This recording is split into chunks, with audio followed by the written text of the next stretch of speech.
par les vaccins à ARN messager. Donc, c'est une revue de la littérature que nous avons réalisée avec Julien, qui va pouvoir compléter finalement les données que vous avez déjà eues au niveau grand public. Et ce qu'on a souhaité faire, c'est plutôt regarder, selon les différentes publications, voilà, le mécanisme d'action de ces vaccins ARN messagers, comment ils marchent, et surtout, de par aussi leur mécanisme assez nouveau, même si on le verra plus tard, ils ont été pensés il y a longtemps. Donc, tout d'abord, il y aura une première partie sur la stratégie des vaccins ARN messagers, donc leur composition, comment se passe leur mécanisme d'action, et une deuxième partie sur la réponse vaccinale induite. Première partie, qu'est-ce que sont ces vaccins ARN messagers? Donc, tout d'abord, il y a le vaccin de Pfizer, que vous retrouvez dans la littérature comme étant appelé le BNT 162B2, et le vaccin Moderna, qui est le mRNA 1273. Donc, c'est un vaccin qui active donc, le système immunitaire adaptatif au moyen d'un ARN messager dont la séquence nucléotidique code pour une protéine identique ou semblable à l'antigène de l'agent pathogène. Donc, vous retrouvez ici sur ce schéma le coronavirus, donc cette couronne qui contient des protéines S pour Spike, qui est ici, avec le domaine qui nous intéresse, c'est le RBD, c'est le Receptor Binding Domain, qui va pouvoir se lier au récepteur cellulaire de l'angiotensine de conversion. Donc, c'est une production finalement in vivo d'antigènes natifs par les cellules, donc ici plutôt les cellules dendritiques, puisque vous le verrez, c'est un système, ces vaccins ARN messagers qui sont dans des vecteurs qui vont pouvoir donc infecter les cellules dendritiques et exprimer cette protéine S. La question qui nous est posée, c'est comment un ARN exogène qui est immunomodulateur et reconnu par les PRR à la surface de la cellule et puis au niveau endosomal, peut être à l'origine d'une production d'une protéine, sachant qu'habituellement, il devrait être normalement dégradé et provoque une inflammation.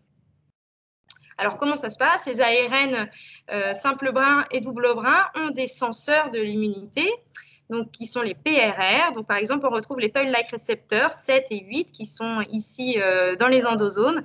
Il y en a aussi au niveau membranaire qui conduisent à des cascades finalement de signalisation pour induire une inflammation, notamment donc par la voie PKR et de l'oligoadénylate synthase qui va permettre d'inhiber la traduction de ces ARN messagers. De même, on retrouve aussi au niveau cytosolique des NLR qui vont produire ces mêmes effets. Et donc, on a des effets indésirables comme l'inflammation et la dégradation de ces ARN messagers. De même, au niveau extracellulaire, avec la présence de RNase. Alors, comment, finalement, ces vaccins vont pouvoir avoir leurs effets? Donc, l'objectif de cette vaccination, c'est de maîtriser ces effets induits par l'immunité innée en favorisant finalement la production de cette protéine S, donc sa traduction, en le protégeant de sa dégradation et en évitant les réactions délétères. Alors, plusieurs stratégies ont été pensées pour pallier ces problèmes. Et donc, la première, c'est de modifier les motifs reconnus par les PRR. En deuxième temps, d'éliminer les composants inflammatoires, par exemple l'ADN double brin qui va être synthétisé lors de cette synthèse in vitro, donc en purifiant les produits obtenus. D'utiliser des vecteurs pour administrer directement l'ARN messager dans le cytosol et le protéger finalement de sa dégradation rapide. Et enfin, de choisir une voie d'administration adaptée qui va permettre de produire durablement la protéine. Alors, la première modification, qu'on appelle modification immunomodulatrice, c'est d'introduire en fait à la place des uridines des pseudo-uridines. Donc, vous retrouvez ici sur ce schéma l'uracile avec son noyau pyrimidique et ici l'adénosine. Et vous voyez qu'on a fait une inversion du noyau pyrimidique ici pour réaliser une pseudo-uridine qui va éviter finalement la reconnaissance par les TLR 7 et 8. Ça va permettre de réduire l'inflammation avec les voies interféron gamma et ça va permettre d'augmenter la traduction de cet ARN messager in vivo. Donc, vous le retrouvez dans cette étude de l'Immunity dès 2005 où vous voyez que ici, ce sont la production d'interférons médiés par les différents toll-like récepteurs. Et vous voyez que les ARN messagers non modifiés, il y a une réponse, donc c'est la réponse IL-8, assez importante. Et que pour les ARN modifiés avec des pseudo-uridines, eh bien, on perd cette production d'IL-8. De même, ça s'observe avec d'autres cytokines comme le TNF-alpha et l'IL-12, où les ARN messagers non modifiés vont avoir une forte production de ces cytokines, alors que les ARN modifiés avec des pseudo-iridines, finalement, vont perdre cette capacité à induire ce genre de réponse. Ils ont regardé aussi finalement l'activation des cellules dendritiques. Donc ici, c'est de la cytométrie en flux. On retrouve en abscisse l'expression du HLA-DR et en ordonnée le CD83, qui est un marqueur de maturation. Et on voit que pour les ARN non modifiés, on a un double marquage de ces cellules dendritiques, donc il y a maturation de ces cellules dendritiques, alors que quand on introduit des pseudo-iridines, eh bien on perd la maturation des cellules dendritiques. D'autres modifications ont été effectuées, qu'on appelle non modulatrices. Donc l'idée, c'était de muter deux résidus, donc une lysine en 986 et une valine en 987, pour les transformer en proline, afin de stabiliser la protéine. Finalement, ça va maintenir la protéine traduite dans une conformation qu'on appelle de préfusion, P2S, c'est-à-dire que c'est une conformation qui permet d'avoir la sous-unité S1 de la protéine à la surface, et on le verra tout à l'heure, mais cette sous-unité S1 est importante pour la réponse anticorps. On va y adosser une casquette protectrice qui va limiter la dégradation de cet ARN messager et initier la traduction, et une queue poly-A qui va pouvoir stabiliser cet ARN messager. Alors, d'autres actions sur l'effet immunitaire, sur l'immunité innée, il va falloir purifier ces ARN messagers, puisqu'en effet, la fabrication va induire des ARN double brin qui sont repérés comme étant des signaux de danger et qui vont favoriser la production d'interférons de type 1. Et tout ceci va inhiber la traduction. Donc en 2011, l'équipe qui a l'habitude de travailler sur les ARN messagers de synthèse va mettre au point une purification par chromatographie haute performance avec un puits de test sur culture de cellules dendritiques pour essayer de voir si on arrive bien à limiter finalement la production de cytokines inflammatoires. Et donc vous retrouvez sur ce schéma donc, les ARN non purifiés, donc avec des uridines en bleu, des pseudo-iridines en jaune et d'autres types de pseudo-iridines en rouge. Et vous voyez que pour ces ARN non purifiés, on a une forte production de TNF-alpha. Et quand on les purifie, et quand il y a de la pseudo-iridine introduite, on perd justement cette production de cytokines. De même pour l'interféron alpha, vous voyez ici les ARN non purifiés et puis les ARN après purification. Ceux qui sont purifiés et qui ont les pseudo-iridines aussi, moins de production d'interféron alpha. Donc, on a bien une diminution des cytokines pro-inflammatoires en purifiant et en éliminant cet ARN double brin contaminant. Sur cette diapositive, vous pouvez aussi voir les effets sur une puce arrêt où on a étudié finalement l'expression des gènes pro-inflammatoires. Donc, en bleu, c'est quand ces gènes ne sont pas exprimés et en rouge, c'est quand ils sont très exprimés. Vous voyez à droite les ARN messagers non purifiés. Qu'ils aient des pseudo-iridines ou non, on a quand même une forte expression de ces gènes pro-inflammatoires, alors que quand ils sont purifiés, avec ces pseudo-iridines, on perd finalement l'expression de ces gènes. De plus, ces auteurs ont montré l'augmentation de la traduction, puisque en effet, vous voyez ici en immunofluorescence, ce sont des ARN messagers qui ont été modifiés pour introduire une luciférase, et on voit bien qu'il y a beaucoup plus de signal fluorescent et donc de traduction de cet ARN messager après purification de ces ARN messagers. Alors maintenant, comment on peut l'administrer finalement au système immunitaire? On va utiliser des nanoparticules lipidiques. Donc, alors qu'un liposome est une bicouche phospholipidique entourant un système aqueux, une nanoparticule est finalement constituée de lipides cationiques qui vont encapsuler l'ARN messager, d'un lipide auxiliaire neutre, le cholestérol, et de polyéthylène glycol. Donc, ce sont des lipides ionisables qui vont permettre de protéger cet ARN messager, et ces nanoparticules vont être adressées finalement aux cellules du système immunitaire. Donc, l'avantage, c'est que c'est une fabrication très simple puisque c'est de la cuisine. On mélange tous les lipides ensemble avec l'ARN et hop, ça se forme tout seul en nanoparticules. C'est très stable, ça protège de la dégradation contre les RNases extracellulaires et donc c'est bien connu maintenant comme étant le gold standard pour la délivrance aux cellules du système immunitaire, puisque vous voyez, il y a des travaux qui remontent à 2016. Alors, l'avantage de l'utilisation de ces nanoparticules, c'est l'absence de reconnaissance aussi par les TLR membranaires. Alors qu'on pourrait penser qu'il existe une fusion des membranes de ces nanoparticules avec la membrane plasmique, ce n'est pas le cas.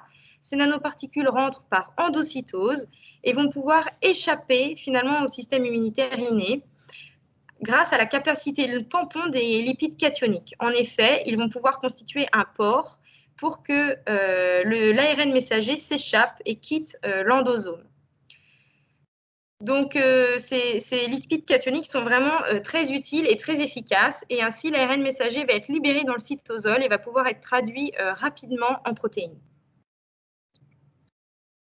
Alors, on pourrait se poser la question de est-ce que ces nanoparticules sont immunogènes? Et est-ce qu'elles sont reconnues finalement par les censeurs de l'immunité? Et donc actuellement, ce n'est pas décrit dans la littérature. On sait que les lipides en eux-mêmes ne sont pas immunogènes et que c'est finalement les lipoprotéines qui, elles, ne sont reconnues. On pourrait s'interroger sur la toxicité. Des études ont montré qu'il n'y avait pas de toxicité à dose répétée d'administration de ces nanoparticules. Et donc finalement, c'est plutôt l'allergie qui retient notre attention. Donc ici, ce sont des publis, j'allais dire, qui datent un peu puisqu'elles sont de décembre.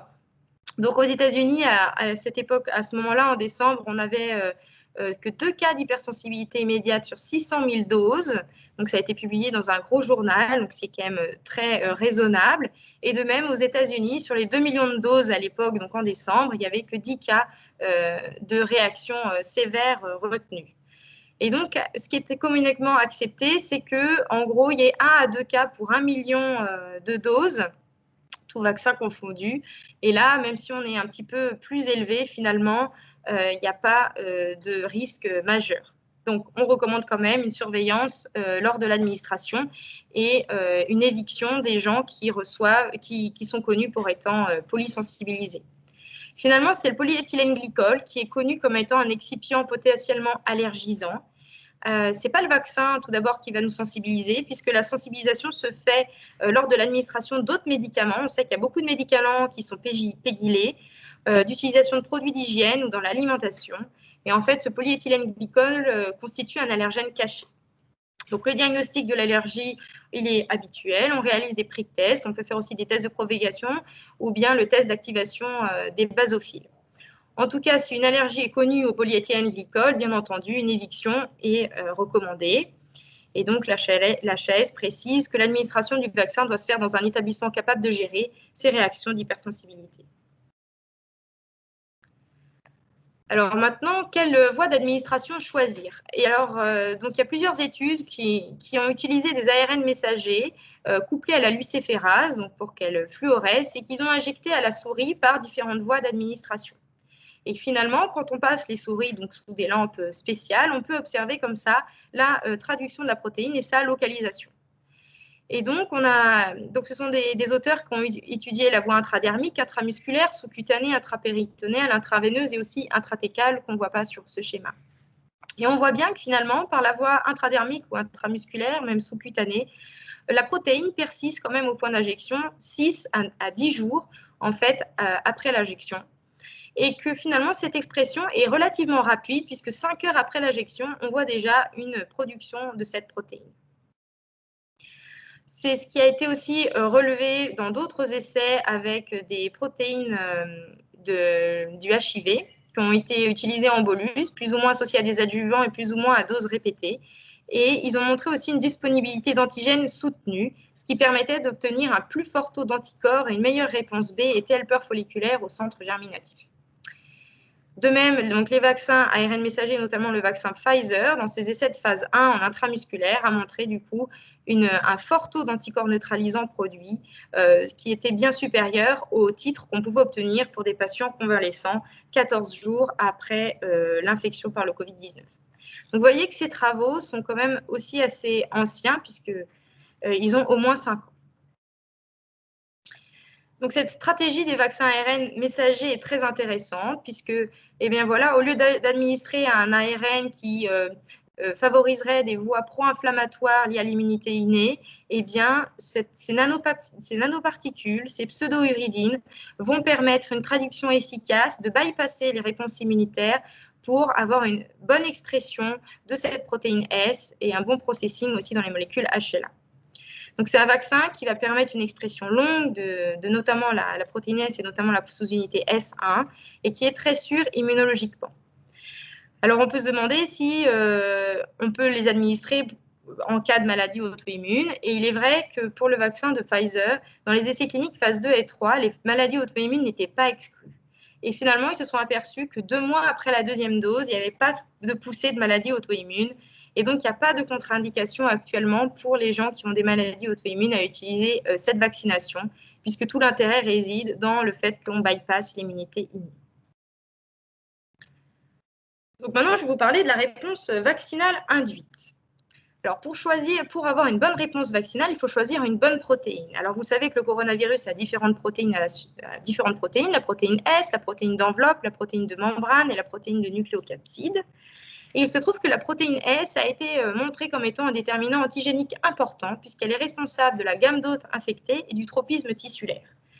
Tout ceci a été montré lors des épidémies de SARS-CoV-1 et de MERS-CoV, et aussi à l'aide d'outils bioinformatiques, puisqu'on a pu identifier des épitopes qui étaient plus à même d'être présentés par les molécules HLA de classe 1 et 2 et d'être reconnus par les récepteurs des lymphocytes T et des lymphocytes B, que sont les TCR et BCR.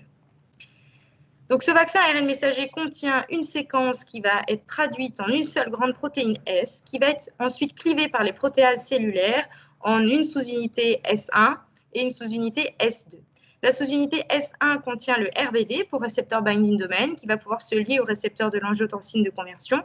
Et la sous-unité S2 permet la fusion des membranes virales et cellulaires. Donc, de nombreuses études ont étudié finalement les sérums des patients convalescents après infection. Ils ont montré que les anticorps neutralisants étaient essentiellement dirigés contre la sous-unité S1 et plus particulièrement contre le RBD.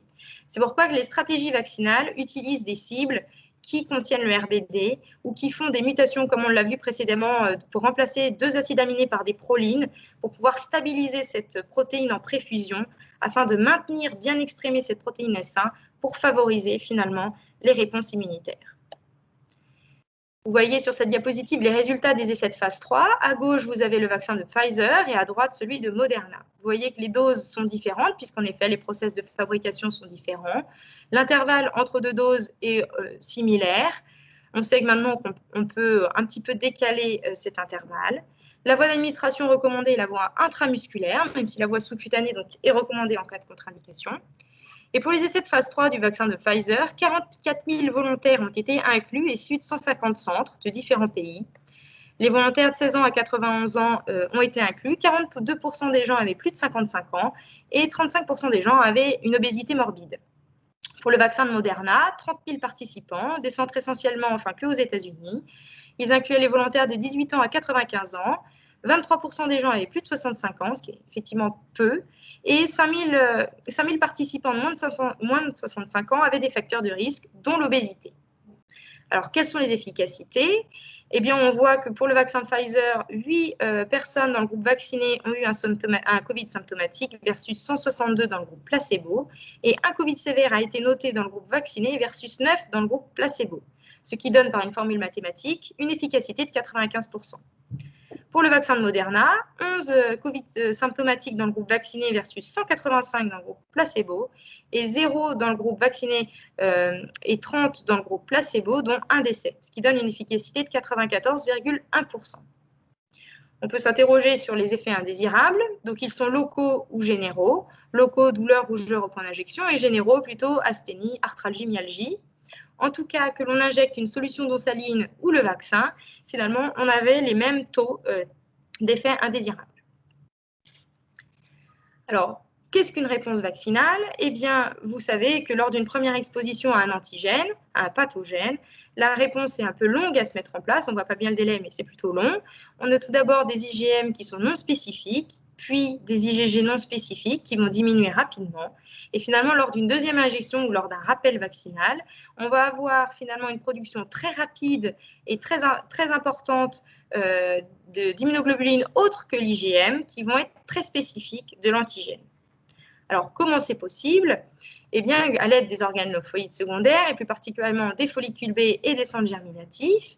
Alors, comment ça se passe? C'est que les antigènes sont véhiculés par la lymphe et en fait, plus particulièrement ici, le vaccin va être délivré aux cellules dendritiques qui vont alors présenter l'antigène de manière native à la surface, mais aussi qui vont pouvoir le processer en peptides et présenter par les molécules HLA de classe 1 et 2. Et donc, ces cellules dendritiques vont aller dans les follicules B. Tout d'abord, ils vont présenter à la frontière de ces follicules aux lymphocytes T helper, c'est les 4+, via le HLA de classe 2 pour les activer. Et ensuite, l'antigène natif sera présenté aux lymphocytes B, qui vont pouvoir alors internaliser cet antigène, le processer aussi avec les molécules HLA de classe 2, exprimer des molécules de costimulation et être en mesure de coopérer avec ces lymphocytes T helper. Les lymphocytes T vont donc donner des signaux d'activation et de prolifération de ces lymphocytes B, qui vont alors pouvoir aussi se différencier en plasmocytes à longue durée de vie, qui vont produire des IgM du coup peu spécifiques. On va trouver aussi des lymphocytes B mémoire à courte durée de vie, plutôt IgM, voilà. Et ces lymphocytes vont aussi pouvoir rentrer dans le centre germinatif. Donc, tout d'abord dans la zone sombre, on appelle cette zone sombre puisque c'est une prolifération intense de ces lymphocytes B qui sont alors appelés centroblastes. Il faut diminuer leur expression de l'immunoglobuline de surface afin de réarranger, de muter les gènes variables des immunoglobulines et essayer d'augmenter l'affinité pour l'antigène. Ensuite, la division va s'arrêter, ils vont passer dans la zone claire, ils seront alors appelés centrocytes et ils vont alors être sélectionnés selon leur affinité par les cellules dendritiques folliculaires. Ceux qui ont perdu de l'affinité vont rentrer donc en apoptose et ceux qui en ont gagné vont pouvoir interagir avec les lymphocytes T helper folliculaires. Là, avec la mise en jeu de molécules de costimulation, il va pouvoir se passer la commutation de classe, c'est-à-dire le switch des IgM vers d'autres isotypes comme les IgG, les IgA ou bien les IgE. Ces lymphocytes vont alors recevoir aussi des signaux de prolifération et de différenciation en plasmocytes à longue durée de vie, qui vont aller se loger dans la moelle osseuse et produire les anticorps, et en lymphocytes B mémoire, qui vont être donc plus affins aussi, et de switch différents, d'isotypes différents. Donc, on imagine bien que lors d'une deuxième réponse vaccinale, lors d'une deuxième dose de vaccin, ces lymphocytes B mémoire vont être plus particulièrement sollicités, ils vont pouvoir proliférer rapidement, se différencier rapidement et massivement en plasmocytes à longue durée de vie et produire ainsi des taux d'IgG très spécifiques et de manière très importante et rapide. Donc, ça a été aussi étudié dans une revue de l'Immunity où ils ont comparé justement la réponse de ces vaccins ARN messagers versus un vaccin qui contient une protéine recombinante associée à un adjuvant.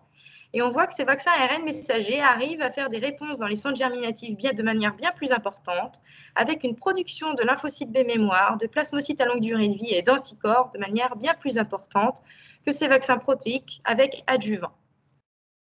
De plus, donc, ils ont regardé les titres d'anticorps. Donc, en bleu et en rouge, vous voyez des vaccins ARN messagers. En bleu, c'est le vaccin de la protéine S, c'est la séquence de la protéine S complète. Et en rouge, c'est juste le RBD. Et en gris, ici, vous avez le vaccin protéique associé à un adjuvant. Donc, on voit que les titres d'anticorps sont bien plus importants et produits de manière plus rapide que ce vaccin protéique avec adjuvant. Ils se sont intéressés ensuite sur l'efficacité de ces anticorps produits à l'aide de tests de microneutralisation. Et on voit bien qu'à jour 14 et à jour 60, la neutralisation des anticorps, l'effet de ces anticorps est bien plus important que ce produit avec les vaccins protéiques avec adjuvant. Donc, ce vaccin ARN messager induit des réponses B et T helper folliculaires spécifiques au niveau des centres germinatifs, ce qui permet la production d'anticorps neutralisants à des taux très importants et persistants plus longtemps. Finalement, c'est l'exposition prolongée de l'antigène, comme on l'a expliqué tout à l'heure, qui va permettre une mise en route de ce système immunitaire de manière très efficace. Alors, vous pouvez vous interroger sur la durée de l'immunisation vaccinale. Donc, actuellement, il y a peu de données. On sait que l'immunité vaccinale est différente de l'immunité naturelle, qui, elle, ne comporte qu'un seul contact infectieux, qu'elle est influencée par de nombreux facteurs individuels, et que finalement, c'est le suivi des cohortes des différentes tranches d'âge qui va pouvoir nous donner une réponse à cette question, que pour l'instant, nous n'avons pas accès. En tout cas, on a l'expérience de la réponse des vaccins protéiques en multidose qui donnent des immunités longues. Pourquoi je vous parle de ces vaccins protéiques? Puisque, en effet, comme on l'a expliqué, ces vaccins ARN messagers vont conduire à la production d'une protéine. Et ainsi, on voit aussi que, par exemple, pour le tétanos, la demi-vie de la réponse anticorps est de 14 ans et la diphtérie est de 27 ans. Donc, on peut imaginer des réponses plutôt longues, mais bon, c'est encore à démontrer. Alors, est-ce que c'est utile de contrôler la réponse vaccinale? La réponse est non. Alors, c'est quoi une réponse vaccinale? C'est mesurer un taux d'anticorps avant et 3-4 semaines après l'injection. Ce taux d'anticorps est interprété en fonction d'un seuil protecteur et d'un ratio post-pré-vaccination. Et pour la sérologie SARS-CoV-2, ce n'est pas défini actuellement. Et surtout, ces taux d'anticorps sont très différents d'un vaccin à l'autre. Ça ne veut pas dire qu'un vaccin qui va donner un taux d'anticorps plus important qu'un autre va être plus efficace. C'est des mécanismes différents. Mais ainsi, ces seuils et ces ratios sont différents et donc ils sont à établir. En général, la réponse vaccinale est contrôlée et explorée finalement lors des déficits immunitaires pour les caractériser. Donc actuellement, la sérologie vaccinale à SARS-CoV-2 n'est pas recommandée par la HAS. Il ne faut pas la faire. Et finalement, au CHU de Bordeaux, elle n'est pas non plus encore accessible, puisqu'on a à notre disposition simplement des IgG antinucléocapsides et pas les IgG anti-S qui nous intéressent, puisque ces vaccins conduisent à la production d'une protéine S. Finalement, la réponse vaccinale antitétanique est prédictive de la réponse à tous les vaccins protéiques, puisque ça emprunte les mêmes voies dans ces follicules B et dans ces centres germinatifs, et qu'on peut imaginer que si on répond bien finalement aux vaccins antitétaniques, il n'y a pas de raison qu'on ne réponde pas à ces vaccins anti-SARS-CoV-2 à ARN messager. On peut se poser la question de l'impact de l'âge et des immunosuppresseurs. Il faut savoir effectivement qu'une immunosénescence se met en route, donc plus on vieillit. Elle est physiologique de par l'involution thymique, et puis aussi de par la restriction du répertoire des lymphocytes T naïfs, qui vont finalement être dédiés au contrôle des infections quiescentes, comme le CMV, le BV.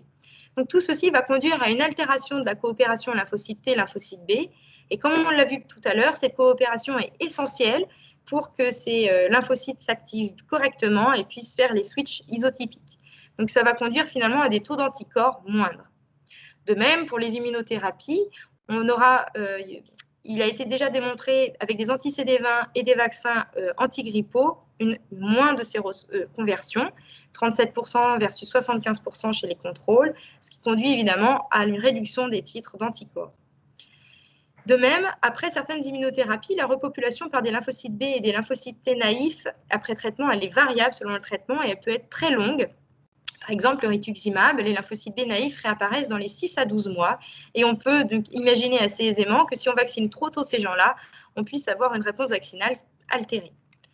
Donc pour l'instant, on n'a pas trop de recul sur les essais cliniques sont en cours. Ce qu'il faut savoir, c'est que ces vaccins ARN messagers ne vont pas provoquer d'infection. Donc, chez ces patients immunodéprimés, c'est quand même intéressant. Au pire, on s'attend à une moins bonne efficacité de la vaccination. Et finalement, la vaccination va se décider selon une balance bénéfice-risque, selon les catégories de population.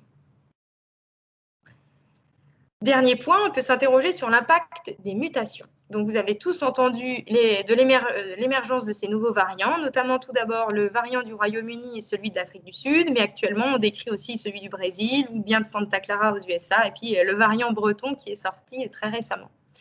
En tout cas, ces variants sont définis par de nombreuses mutations, dont l'asparagine versus la tyrosine en position 501, ici.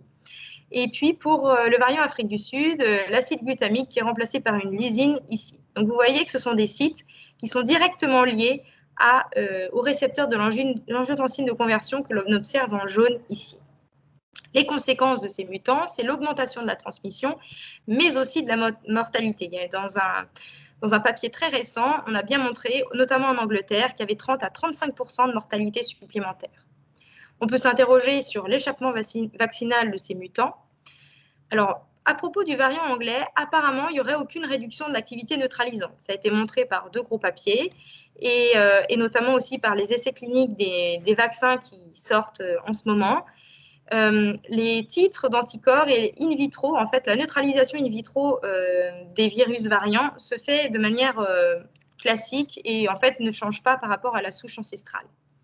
Pour le variant sud-africain, c'est un peu différent. Cette mutation de glutamate en lysine va diminuer l'activité neutralisante des anticorps. Ça a été aussi montré par pas mal de papiers, dont 2 qui sont en préprint, là, de mars. Et en fait, on se pose la question de, finalement, est-ce que in vivo, la réponse cellulaire ne suffirait pas quand même à contenir ce variant? Alors, pour les vaccins Pfizer et Moderna, les études sont en cours, mais actuellement, on sait que Novavax et les vaccins Johnson & Johnson font des études avec des cohortes qui sont exposées en fait à ces variants. Et dans des communiqués de presse, Novavax a quand même montré que finalement, l'efficacité contre le variant sud-africain était de l'ordre de 10 à 20%, ce qui est peu. Et pour le Johnson & Johnson, on a quand même une activité conservée de l'ordre de 50%.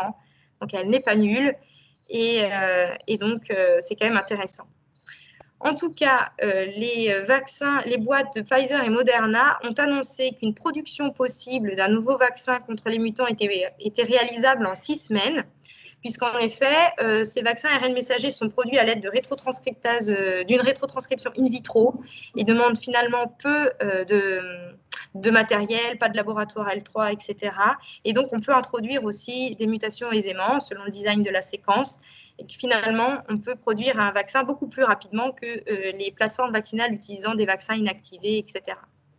En tout cas, l'émergence de ces nouveaux variants ne doit pas remettre en cause la vaccination puisque c'est l'immunité vaccinale collective qui compte. L'objectif, c'est de réduire la circulation du virus pour éviter l'émergence de ces mutants. Donc, en conclusion, vous avez pu constater les nombreux avantages des vaccins ARN messagers, une facilité de production qui est rapide, qui peut s'adapter rapidement aussi aux nouveaux mutants, une sécurité, puisqu'ils sont non infectieux, donc c'est très facile à produire. Donc, comme je vous le disais, pas de laboratoire L3, mais aussi pas de risque d'infection chez nos patients immunodéprimés. Il n'y a absolument aucune intégration dans le génome, puisqu'il n'y a pas de rétrotranscriptase, il n'y a pas de signal d'adressage au noyau, il n'y a pas d'intégrase. Et pour ceux qui seraient inquiets, il n'y a pas d'adjuvant. L'efficacité immunologique est certaine puisqu'on a une stimulation prolongée de ces lymphocytes dans les centres germinatifs qui nous permet aussi d'avoir des réponses mixtes, donc cellulaires et humorales. Et puis finalement, dans un premier temps, de bypasser la réponse innée pour éviter finalement le déclenchement peut-être de poussées de maladies auto-immunes chez les gens qui auraient ce type de maladie. Donc, il y a un rôle de la science fondamentale qui est très important, puisque cette production accélérée s'est faite grâce aux travaux et aux données de la littérature depuis plus de 20 ans, puisque les premiers travaux ont été initiés avec ces vaccins ARN messagers dans des thérapies anticancéreuses, et que finalement, la première injection à la souris remonte à 1995. C'est une technologie innovante, sûre et réfléchie qui a permis la rapidité de sa mise en œuvre. Donc, l'objectif de Stopo, c'était de comprendre la vaccinologie et l'immunologie pour rassurer, argumenter et sensibiliser. Et je vais juste terminer sur une petite ouverture avec le vaccin AstraZeneca, puisque certains d'entre vous l'ont peut-être déjà reçu. Alors, pour apporter quelques précisions, c'est un vecteur viral non réplicatif qui est dérivé d'un adénovirus de chimpanzé. Alors, pourquoi on est allé chercher chez le chimpanzé? C'est qu'on a moins de mémoire immunitaire contre ces adénovirus-là, puisqu'on est censé pas les avoir croisés. Parce que les adénovirus, finalement, sont très communs. Ils sont responsables de rhume. Donc, dans ce vecteur viral, on a introduit finalement une séquence de la protéine S, mais non modifiée, c'est-à-dire sans induire les deux prolines que je vous ai montrées pour les vaccins ARN messagers. Et donc, finalement, dans la cellule dendritique, on va avoir une expression avec la protéine sous forme de préfusion, c'est-à-dire complète, avec la protéine S1, la sous-unité S1 et la sous-unité S2, mais aussi des formes en post-fusion avec simplement la sous-unité S2. Et on sait que finalement, les anticorps dirigés contre cette sous-unité S2 ne sont pas neutralisants et sont beaucoup moins efficaces. Mais quand même, ce vaccin marche quand même un petit peu, puisqu'il est montré qu'après, entre 22 jours et 90 jours après la première injection, il y a 76% d'efficacité contre la souche ancestrale. Et que finalement, l'efficacité contre les variants est un peu plus faible pour le variant sud-africain. Donc, je vous ai rappelé, ici, j'ai rajouté la colonne de l'essai de phase 3 de l'AstraZeneca, qui montre finalement un intervalle entre deux doses qui peut être variable. Actuellement, il y a une publication qui a montré que plus on écarte, c'est-à-dire plus on est vers 12 semaines d'intervalle entre ces deux doses, plus c'est intéressant, puisque la réponse vaccinale est meilleure quand on allonge ce délai. La voie d'administration est intramusculaire. Pareil, dans les 7 phases 3, il y avait quand même beaucoup de volontaires puisqu'ils étaient 24 000. Et l'idée, c'est qu'ils ont utilisé des cohortes. Elle est un peu compliquée, leur essai de phase 3, parce qu'ils ont utilisé beaucoup des cohortes très différentes avec des injections d'abord de low dose et de standard dose, avec des tranches d'âge différentes. Donc, il y a beaucoup de bras. Ce n'est pas toujours facile de s'y retrouver. Et donc, l'efficacité générale, en fait, elle est de 70%, tout groupe confondu. Donc, ça ne peut pas vraiment dire grand-chose. Chez certaines catégories, on observe du 90%, et puis pour d'autres, plutôt du 50%. En tout cas, elle est augmentée quand on espace les doses entre les deux doses. Donc, il faut savoir que pour les effets indésirables de ce vaccin, en termes de nombre de cas, apparemment, c'est comparable au groupe placebo, mais on sait qu'il y a quand même plus de cas sévères dans le groupe vacciné et que finalement, les effets indésirables sont plus importants chez les populations jeunes, puisqu'on peut faire des fièvres plus importantes avec des syndromes pseudo-grippaux importants. Voilà, je vous remercie de votre attention et je reste disponible pour vos questions.